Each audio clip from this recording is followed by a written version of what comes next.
আমি চাঁদপুর না, আজকে আমার সাথে লক্ষ্মীপুরের লোক আসছে, এর আগে গত প্রোগ্রামে আমি আসছি, আমার সাথে ফেনীর লোকও আসছে। তো অতএব আমি চাই আমরা নোয়াখালী বিভাগ,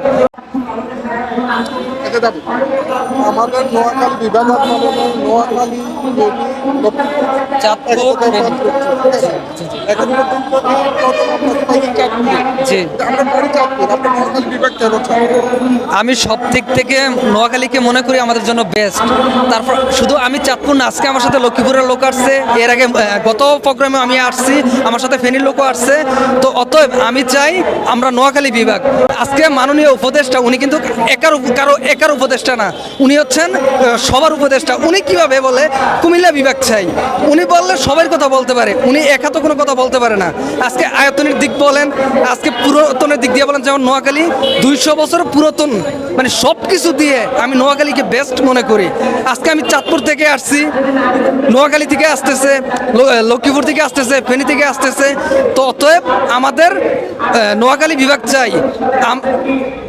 কুমিল্লার মানুষ বলে চাঁদপুরের মানুষ কুমিল্লা বিভাগ চায়, নোয়াখালী বিভাগ চায় না। সেটা বললেই তো হবে না, ওই যে নামে বললেই তো হবে না, আমাদের দেখাইতে হবে। এই যে আমি যেমন আজকে আসছি এখানে নোয়াখালী বিভাগের জন্য, তারও আসুক, আইসা দেখাক যে চাঁদপুরের লোক কি আসলে কুমিল্লা চায় না নোয়াখালী চায়। আমরা চাই কুমিল্লা, নোয়াখালী বিভাগ আমাদের জন্য, নোয়াখালী বেস্ট। সব কিছু সব দিক বিবেচনা করেই আমরা দেখছি কুমিল্লা বিভাগ, নোয়াখালী বিভাগ হলে আমাদের জন্য বেস্ট হয়।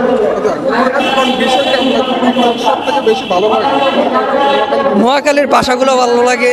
তারপর আজকে যে পুরাতন, আজকে আয়তনের দিক দিয়ে বলেন কুমিল্লা কতটুকু একটা জায়গা, আজকে ক্যান্টনমেন্ট বলেন কুমিল্লা আছে, আমি মনে করি কুমিল্লা যখন ক্যান্টনমেন্ট আছে তো বিভাগটা নোয়াখালী দেখ, একটা দিক দিয়ে নোয়াখালীকে আগে রাখুক।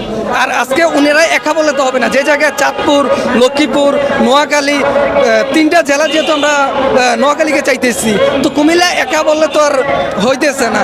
10 জন যে জায়গায় সবাই ওই দিকে, সে একা বললে তো হবে না। আর মাননীয় উপদেষ্টা কিভাবে বলে যে কুমিল্লা বিভাগের কথা, আমার কাছে, আমার সাধারণ জনগণের কাছে আমার একটাই আবদার, সে কিভাবে একজন উপদেষ্টা হয়ে সে এককভাবে একটা বিভাগের জন্য আবদার করে। উনি হচ্ছে সবার উপদেষ্টা, উনি তো কারো একার উপদেষ্টা না। তো এই নিয়ে আমার বক্তব্য শেষ করলাম। আমার নাম হচ্ছে সজীব, আমি বিপিনুর চিনেন, আমি গণ অধিকার পরিষদের যুব অধিকার পরিষদ সমাজ কল্যাণ বিষয়ক সম্পাদক, ঢাকা মহানগর উত্তরে আছি।